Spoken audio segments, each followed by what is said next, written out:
Suite et fin de notre série sur les véloroutes de la région. Et aujourd'hui, on vous emmène sur l'itinéraire le plus connu de France, la Loire à vélo. Chaque année, elle attire plus d'1 million de cyclotouristes. Et là, nous sommes à Chaumont-sur-Loire, sur l'une des portions de l'itinéraire, accompagné de Pascal Marot, joueur de vélo, mais aussi amoureux de la région. Pascal, moi, je vais vous suivre. Vous allez me faire découvrir un peu le coin. Allez, c'est parti, on y va, Corentin.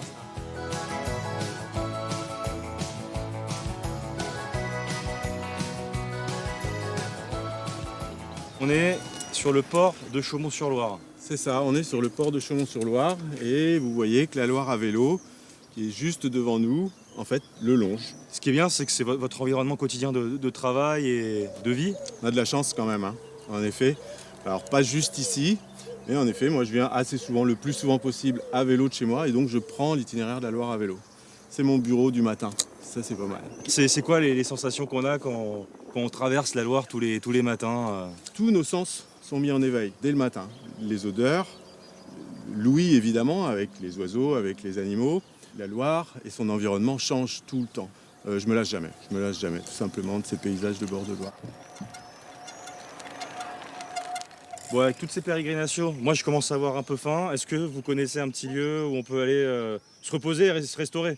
Alors je vous propose qu'on aille en effet de vous accompagner jusqu'au restaurant Fou de Loire, qui sont des amis à moi, un ami d'enfance. Voilà, Didier Dupuis et sa famille. Bah écoutez, on va y aller alors, mais le temps d'y arriver, on va regarder ce reportage tourné à Candé-sur-Beuvron. On est allé voir la famille Thévenot qui tient une exploitation viticole familiale. Alors, on se retrouve tout à l'heure. En bordure de la Loire à vélo, s'étend le domaine de la famille Thévenot. 25 hectares de vignes cultivées sur un terrain classé, haute valeur environnementale. Alors, vous voyez, c'est des 2022, c'est des rouges qui ont une belle couleur. Hein. Dans le chai, le Cheverny rouge cuvée 2022 attend dans ses barriques de chêne avant d'être mise en bouteille. Ça nous permet d'avoir une diversité de goûts. Hein. Donc on produit un autre rouge plus léger et celui-ci un rouge un petit peu plus corsé. Hein.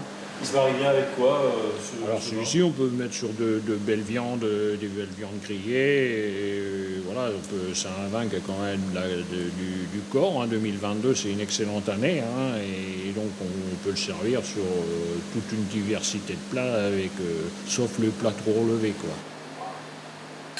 Quelques mètres plus loin, un autre Cheverny repose dans ses cuves métalliques. En tout, 55 000 bouteilles sont vendues chaque année.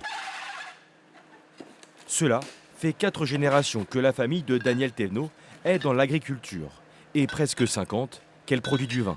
Nous, on a pris un virage viticole avec la création de l'appellation Cheverny. D'abord en VDQS Cheverny en 1973, ce qui a redonné un peu de notoriété au vignoble, hein, et puis une reconnaissance aussi de qualité, puis surtout un encouragement. Hein.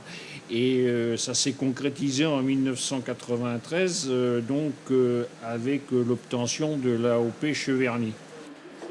Le vin du domaine a déjà été récompensé par de multiples prix, comme le concours général agricole. Et l'avenir semble assuré puisque le fils, Vincent, a repris l'affaire il y a quelques années.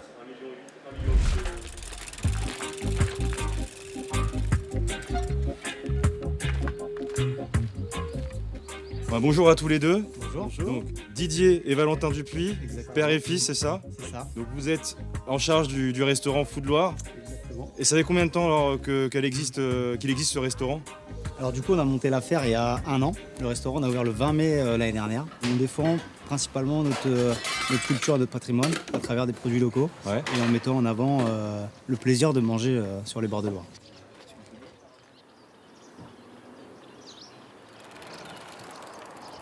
On n'avait pas du tout envisagé de faire aussi pousser dans la restauration, mais en fait, on s'aperçoit que les clients sont demandeurs et que le passage, il est vraiment devant la Loire à vélo.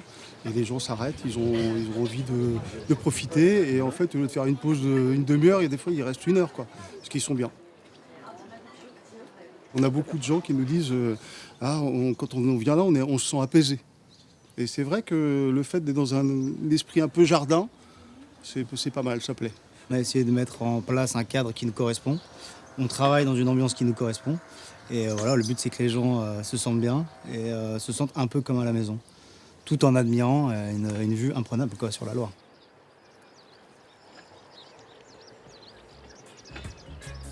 Merci à tous les deux pour votre accueil. Merci à vous. Voilà, donc c'est la fin de cette série d'été, c'est en bonne compagnie qu'on la termine et nous on va aller se restaurer et puis se reposer avant de, pourquoi pas, partir pour de prochaines aventures.